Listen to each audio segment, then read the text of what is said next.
Okay, Lino. Hello. I think we're broadcasting live. How are you, Lino? Good. Awesome. Hello, everyone. Hello, and welcome to another celebration of Kid Inventors. Thank you for joining us, and we hope that you are safe and healthy in your homes. I am Christine Lawler-King from the Invention Convention Worldwide Program, and I am excited to interview today's Kid Inventor, as he has received a lot of national press for his 3 inventions. He is kind of famous, so it will be difficult not to be inspired by this young man today. If you have any questions or words of encouragement and are watching us on the webinar, type them in the Q&A box. And if you are on Facebook Live watching us, you can comment and we will do our best to make sure your questions get answered. Allow me to introduce you to Lino Marrero, a 7th grader from Hunt Middle School in Frisco, Texas. Hello, Lino, and thank you so much for joining us today. Hi. Hello, we've had some internet connection issues, so he's calling in on his phone, he's on his computer, so thank you. Thanks for being here with us. And he's with his mom, Sharon Marrero, who's going to talk to us a little bit later on. But before we start, I want to tell everyone about the press that you have received. Lino has been on Good Morning America, Wonderama, The New Yorker. He was featured in the article Finding the Next Edison by the Koch Foundation, among other local press coverage. So he's kind of a rock star, and I am so appreciative that you are here taking the time to be with us today to share your invention journey. Lino is a musician. Lino is an athlete, and his inventions solve problems in his hobbies. So let's take a look at what Lino has done over the years. So Lino, what grade did you first start inventing? I first started inventing in 4th grade. Fourth grade. Yeah, 4th grade. And I've been inventing every year ever since through the Invention Convention, and I just love inventing. Oh, awesome. So you have to tell me, what does a 4th grader invent? What was your invention back then? So when I was in 4th grade, I made the string ring, and it's an adjustable band that you can wear as a cool ring, like this. And when you're playing an instrument and you want to stop playing because your fingers keep hurting, you just put the ring around your finger like this, and you can keep playing your instrument without your finger hurting. And the sound stays the same. Oh my gosh, what made you think of that? I was playing my cello and my fingers hurt really badly, and I really wanted to stop playing. So then I was like, why don't I just invent something to help solve it? Oh my goodness. And what kind of press did you get when you did that's the string ring, right? Yeah, so for just the string ring, I went on the Mojo Junior YouTube channel, and I also went on this show called Wonderama. Oh my For the goodness. string ring. Yeah. So what was your process to inventing the string ring? I mean, you identified a problem that was personal to you, and then how did you materialize that? How did you invent that? It took me like 10 different prototypes just to get this final one that works. And it took me a long time, and I had to plan out everything, and it took a while, but I finally got the one that worked. Yeah, awesome. What material is that? This one right now is like a Velcro-ish material with the fabric design on it. And my first prototype though is actually from my sister's hair tie. Oh, no way. She let you borrow one? Those are pretty precious. Yeah. So what did you do with the hair tie to make your first prototype? So I kind of like wrapped it around my finger, and I like cut it up and tried to wrap it around so it could protect my finger and I could keep playing, but it kind of changed the sound a bit. Yeah. So I had to try and change it to a different material. Oh, that's interesting. So that's how you tested it. You wore it and you Yeah. played your cello, and then what did you find? I found out that it was actually changing the sound of the instruments. And then, And yeah, what did you do after that? after that, I tried to use like a Band-Aid thing. Like I tried to connect the Band-Aids, but then I realized that it would be wasteful to the environment and that I would run out eventually. Oh, I love that you were thinking about the environment like that. Even in fourth grade, you knew the more kind of plastic you use or reuse or non-reusable things you use, that does something to the environment. So then did you land on the material you have now for the string ring? I actually tried like a kind of like a, I don't know how to explain it. It was just this like fabric type thing. It was like a stretchy fabric thing. And that one, it was actually super thin. And yeah. Oh, cool. Yeah, no, that's awesome. And then, so that was in fourth grade. You have the string ring. You are a musician. You're helping musicians out everywhere that have that issue. Um, and then the next year, you still want to invent. Did you stick with the string ring or did you do something else? So I was playing a ton of different sports, and it was like pretty hard because I had to buy a ton of different shoes for all my different sports, and it was not that it was really costly, and also it was really bad for the environment because after 6 months I just throw those shoes away.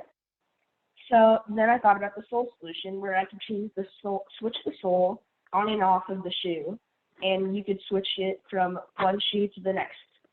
So you could actually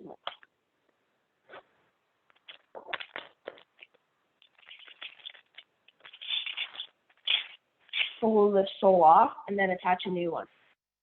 Oh, so that is crazy. So how did you picture people being able to use that?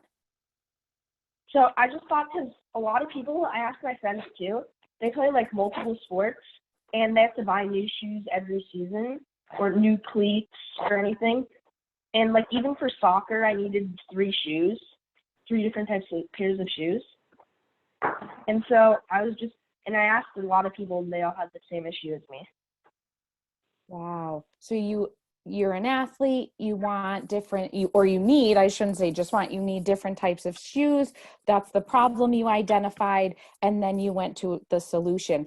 Talk to me about the invention process when you were inventing those different types of soles. So I actually went around my community and talked to like the shoe cobbler, and he helped me with it a bit, but I had a long process with almost like 11 different types of inventions, and actually started out with like a piece of tire, like a tire shred cut up in the shape of a sole. I was thinking I could maybe attach it somehow, but that was Can my you first show me one. that again? Because it froze. Yeah. Can you show us the sole again? How cool is that? Oh my goodness. And what challenges did you face when you were trying to invent that? So the hardest part was probably like a mechanism to take the sole on and off. Cause like I tried a ton of different ones. I tried like snaps where it would like snap on, but those weren't like supportive of your ankle. I also talked to an orthopedic surgeon, and he told me that like he showed me how to make it more stable so that you wouldn't like twist your ankle or anything. But the hardest part was just finding the mechanism, and I finally came up with this one. Yep. And then what kind of testing did you do on that? I actually wore it myself and went out and played soccer, and then I had my brother wear it, my friends try it out, and they all thought the final one was the best one. Oh, that's so cool. So not only did you test it, you had user feedback from people that were testing out your invention. Yeah. Oh, that is so cool. Audience, if you're watching, if you have any questions, please do not hesitate to drop us some questions about any of Lino's wonderful inventions. And so you've already invented twice. You're in fifth grade going into sixth grade. Yeah. And what do you do next? Like, you've already done such amazing things. Do you stay with those inventions and work more on them, or did you have another focus?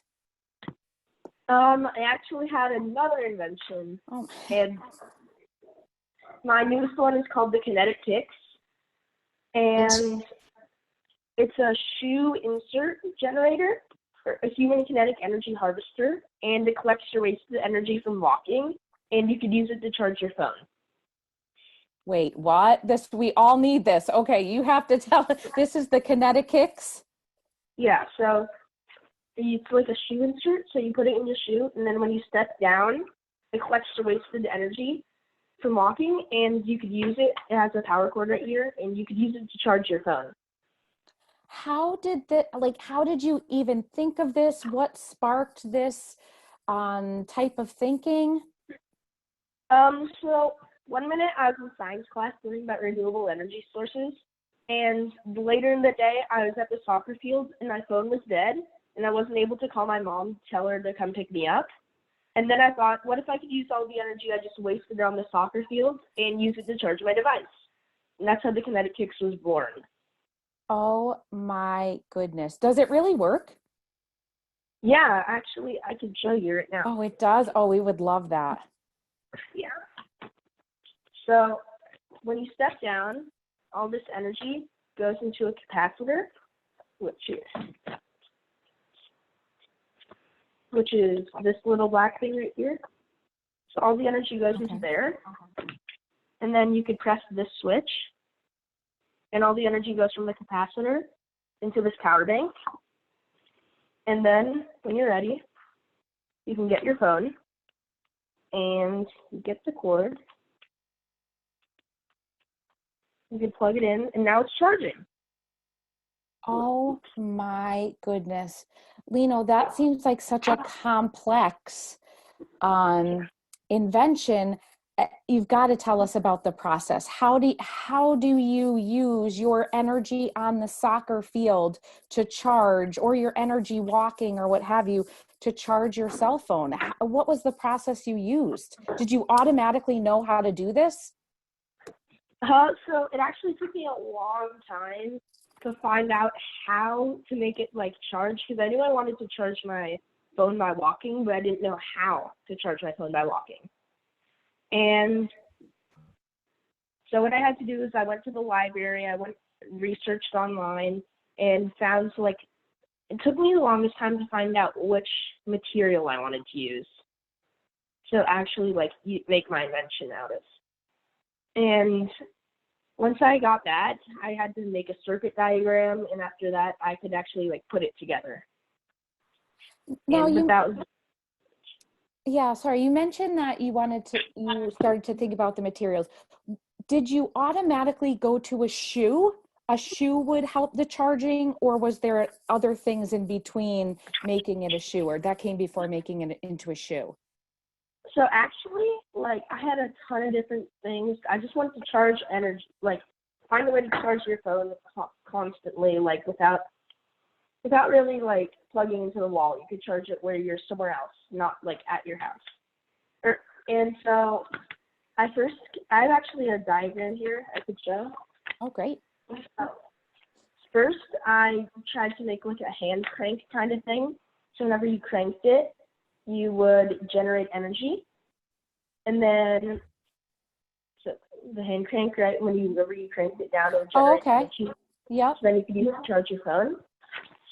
And then after that, but that one, it didn't really, like, it wasn't practical. You're not going to be cranking just whenever, all day. Yeah, no one has time for that. Yeah, and so then after that, I was thinking, like, a sports watch, and that whenever you, like, vibrate your hands while running, it kind of, like, generates out electricity. But that one, it was like, how am I going to make that? I didn't really know. Like, by shaking your hand, how would it work? And also, like, you're not going to be shaking your hand all the time. And then after that, I was thinking of implementing the crank in a shoe, so whenever you step down, there would be, like, a pedal, and that pedal would generate energy. But that thing is, like, where's your foot gonna go? You can't pop your foot just where's it supposed to go? Mm. And then after that, I finally came up with my final shoe, or actually I had a breadboard circuit, and I tried to implement that in the shoe, but that one, it didn't generate fast enough. And then I wired multiple elements together, one of the energy collecting elements, and I had my final prototype. Lino, that is an incredible amount of work. Now, when you start off on this process and it gets so involved, was there any time where you kind of hit a wall, like, I don't know what to do and I don't know where else to go with this? I actually had a lot of those moments, but then I just knew I had to persevere and keep trying. And you can never give up when inventing. You just have to keep trying no matter all the failures and everything. Because every failure, you learn something, and you can use that to make your next product. Oh my gosh, that is awesome. That's great word of advice for young and old, whether it's inventing or doing anything that they're passionate about in their life.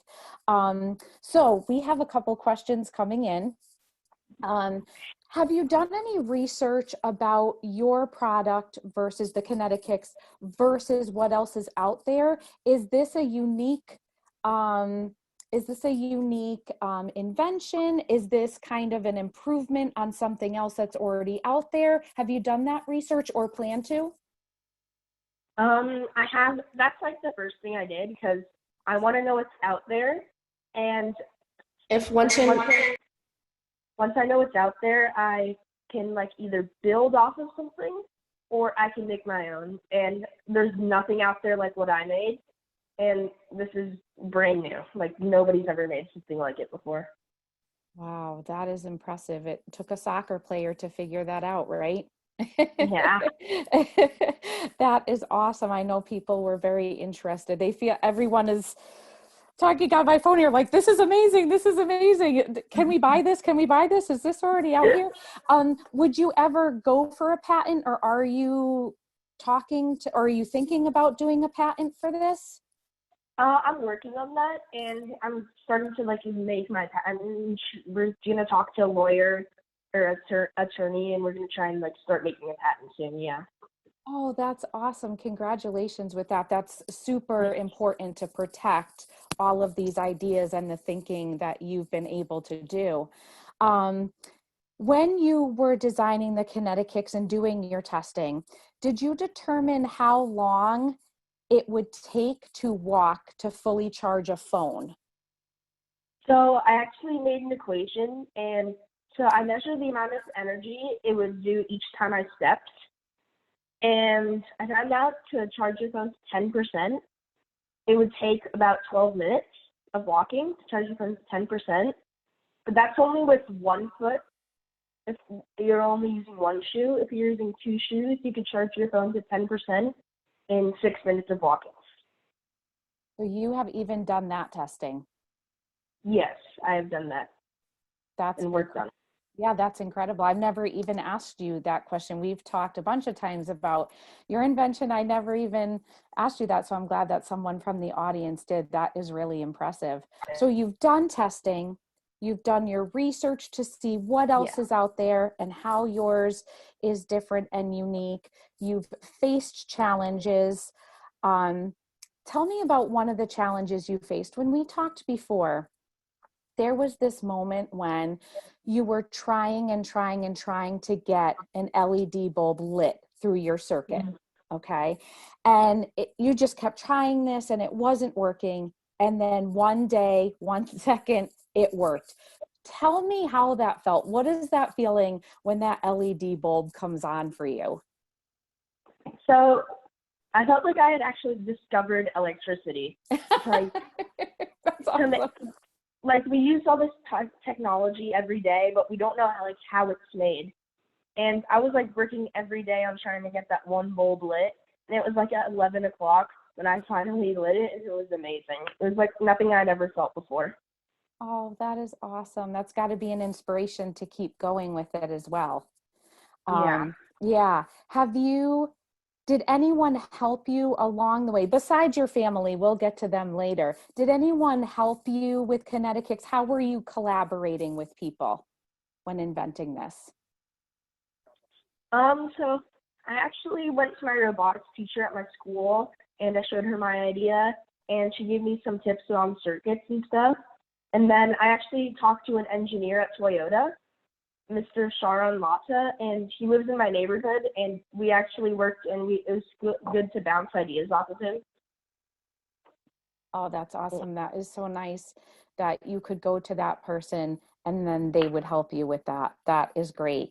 And you showed us a sneak peek into your invention log. I just want the audience to know how important these invention logs are. Can you tell us a little bit about what it means to keep an invention log? So like an invention log, it's like the story of your invention. And so what it is like, I don't even like writing that much, but I still do the logs because it's important to write everything down, because if you don't write everything down, then you might forget it and you'll be like, oh, wait, what was that? And it's really important to do the invention logs. And yeah. That's awesome. I appreciate your honesty. You know what? I don't like to write a lot, but you see the importance of keeping that. And one of the really important aspects of a log is drawing out your ideas like you showed us, and then continuing to iterate on your designs. So that's really important for people to know. And then your invention log can actually help you with your patenting process. So have you kept an invention log with all of your inventions? Yes, I kept, with all 3 inventions, I have a really detailed log.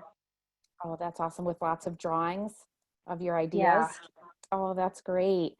So you have all of these inventions, all of this work that you've done over the last 3 years, 4 years. What have you learned throughout this process?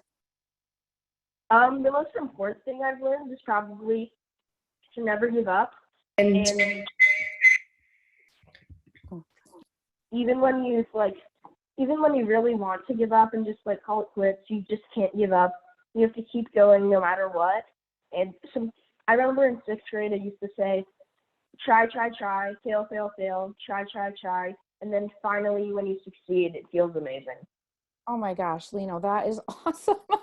That is such wonderful advice for people, for life, actually, not just invention, but especially for our young inventors out there that think this is going to be easy and that, want the right answer right away. I think we need a poster made with you and your try. I think you're going to give a lot of people some inspiration here. Do you have advice besides try for inventors, whether they're young or veteran inventors? Adults need advice too. What is the one thing you would say to people to either get into inventing or to stick with inventing? So just, no matter what your idea is, always believe in it and just go for it. And so should always just try and keep making your invention, even if you want to give up. And just look around you in the world. Even if you're not an inventor, you can find a problem.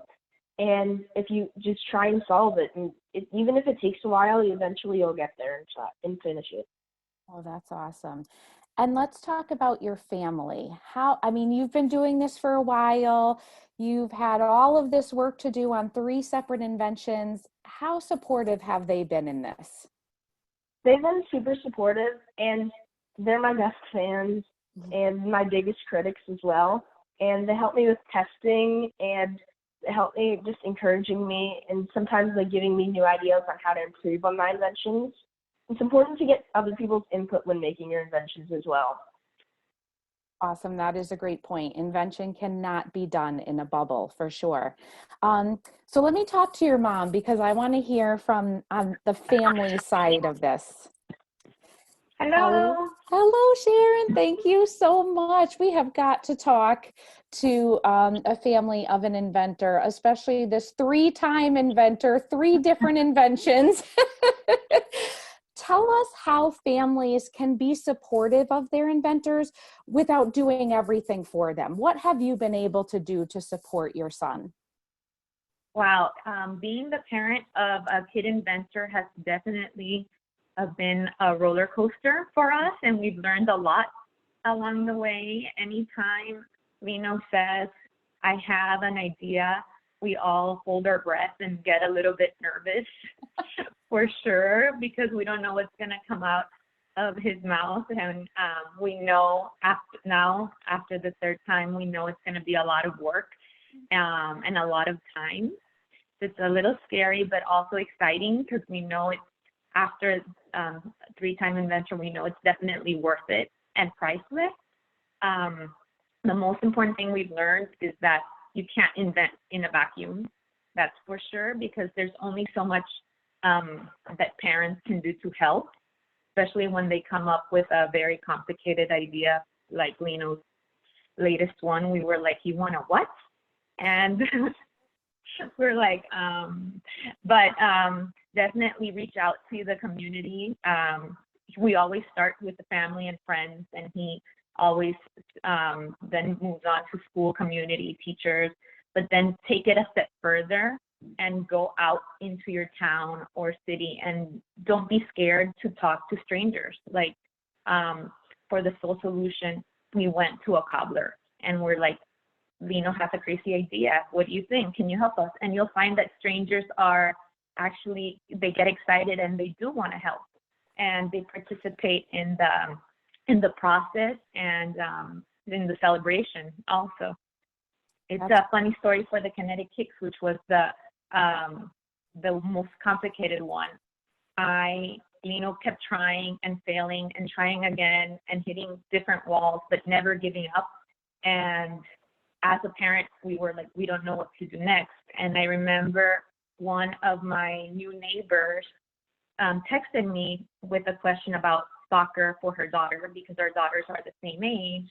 And after I texted her back with the response about soccer, we were really at the end of the rope, probably, with the Kinetic Kicks, that I just texted her and said, Lino is working on a crazy project and I can't help him anymore. He needs a mechanical engineer. Do you know anyone? And she replied and she was like, wait, my husband's a mechanical engineer, which it felt like destiny. It was crazy. Yeah, just a simple text. Yes. So that was just a great way to connect with just venting, and then just it led us to a great place and a great contact for Lino. So he was able to meet with Mr. Sharon Lara, who happened to be an engineer at Toyota, and he was kind enough to have Lino over.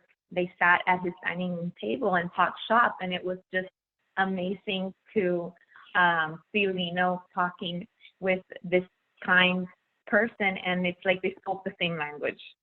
And it also really motivated Lino.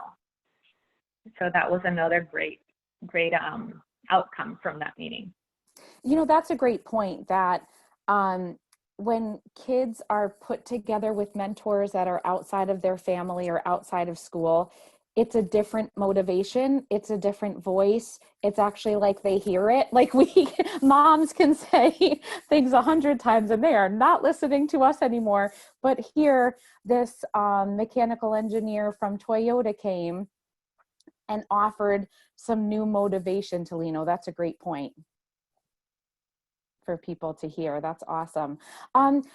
We have a question from the audience for you about Lino as a young boy. Did he always have these crazy ideas? I love how you always say that about him. Did he always have these crazy ideas, or was it a certain age, or was it that he was asked to invent and then that kind of started this whole path? Yes, I think he always had crazy ideas, and he was always tinkering and taking things apart and just playing with cardboard boxes. It's crazy that I remember when he was like 4, like creating a spaceship out of one of our moving boxes, and us helping him decorate it. And that box moved with us to different states as we moved to. But he says, so he's always been tinkering and playing around with stuff.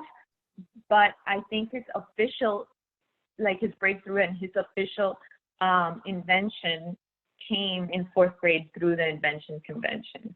And what was neat about the program, at least at our school, was that it was not graded.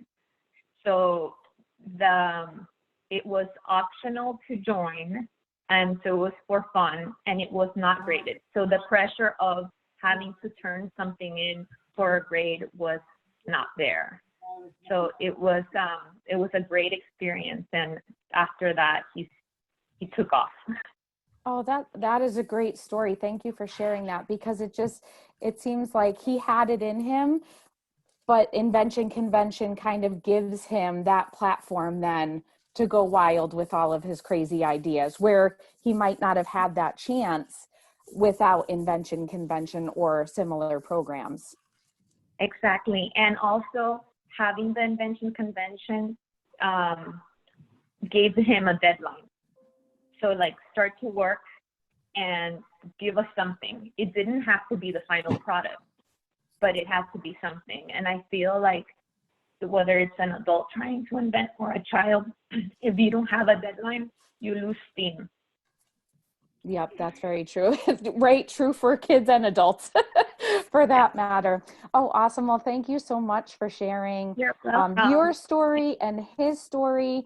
And we do have some questions coming in from the audience for both of you, but Lino, what could kids be doing right now? Everyone is home. How can you invent in your home? How can you solve problems in your home? Do you have any advice for people that are sitting around? So right now is actually a really good time for inventing, because we're stuck at our homes, and usually when we're so busy, we don't realize all the things that are annoying us. You just like rush right through. And so right now you can take time and notice what's bothering you, and you can even just like ask your family what's bothering them. And you have a lot of time right now to just think of ideas and start inventing. All you really need to start inventing though is a piece of paper and a pencil. Oh my gosh, that is brilliant. I got to get right to that, Lino. You're shaming me right now. So are you working on anything right now, Lino? I'm working on something right now, but it's pretty top secret. But I can say one thing, and that I hope it revolutionizes the healthcare industry. Oh my goodness. Okay, people, you heard it here first. It's top secret, so I'm not going to probe. I understand top secret inventions, but that's an amazing thing to be looking out for. I'm so curious. And I applaud you for thinking like that at this time, when everyone is just, there's so many things on everyone's mind. We definitely applaud you for thinking, hey, how can I solve a problem right now? If you had advice for other kids whose school is like, hey, we have Invention Convention, who wants to join? It won't be graded. It will just be fun. What would you say to kids? I would say definitely go for it. And like, even if you think it will be a lot of work, it's not. It's just like thinking of an idea and then like presenting that idea to everybody. Yeah. And it's really a really fun experience. And you gotta go through the different levels of the convention, and it's really, really fun. Oh, that's awesome. Lino, why don't we put a challenge out there to all of our young athletes, young musicians, artists, gardeners, whatever your hobby is. We're going to ask you to post a picture of what you love to do, your hobbies, your passions on social media. And then write a problem that you've identified within your hobby that you would like to solve. Post the picture on social media, obviously using your family or your family's help, and use the hashtag #WeAreInnovationNation. We would love to recognize kids who are thinking about how to solve problems in the areas that they are passionate about. Here's an example. So my son likes to draw comic books. So I asked him to start thinking about some problems that he sees within that he starts to think about when he's drawing comic books. So he said sometimes he sits down to draw a comic book, but can't really think about what the plot should be. Sometimes he doesn't have markers on him when he wants to make them colorful. He likes to write in pen, but in pen, it's hard if you make a mistake. So we took a picture of him. We started to talk about problems. We're going to post this on social media with the hashtag #WeAreInnovationNation. And we might even have prizes for some lucky young inventors out there who are showing us that inventors can be athletes, musicians, gardeners, artists. Lino, do you think you would be able to do that for us? I can definitely share an idea. You're probably going to have a list of problems you've noticed within a minute of a soccer game or with playing your cello. Do you still play the cello, actually? I don't play for my school, but I do on the side play it. Oh, that's awesome. I used to play the cello when I was younger. It's a really cool instrument. I wish I had the string ring, though. I may have stayed in it longer. So Lino, thank you so much. And Sharon, thank you so much for joining us today. I would love to give you guys a platform. Who do you need to shout out? Who would you like to say hi to, whether it's family or school or whoever? I just want to say hi to all my friends at Hunt Middle School. And you guys have helped me with my invention and by testing and stuff. And also all my friends from Ridgefield, Connecticut, who helped me with my inventions, and my family everywhere. They've all helped me a lot. Oh, that's awesome. Thank you again for showing that invention is collaborative. It's not done in a bubble. Even when you work on an invention yourself, there are so many people that you need to bring into the fold. And if you are interested at home in some inventing ideas or activities, we have an Invention Convention curriculum. We also have an innovation curriculum that is free right now. So visit the Henry Ford Museum's website and you can look at some of that. I would like to personally send a shout out to all of our teachers out there right now who are reinventing education. What do you think about that, Lino? Should we give a shout out to the teachers everywhere? Definitely, thank you. And especially our Invention Convention teachers, we just thank you for keeping inventing alive, even through these uncertain times and your transition onto online education. So many have reached out. How do we keep inventing when we're not in the classroom? So thank you, thank you, thank you. Thank you to everyone who's watching, and please join us next Friday as we highlight another young inventor. And I am looking forward to connecting with everyone next week. And thank you, Lino. Thank you, Sharon. You guys are just an inspiration. Thank you. Thank you. Bye. Thank you. Bye, everyone.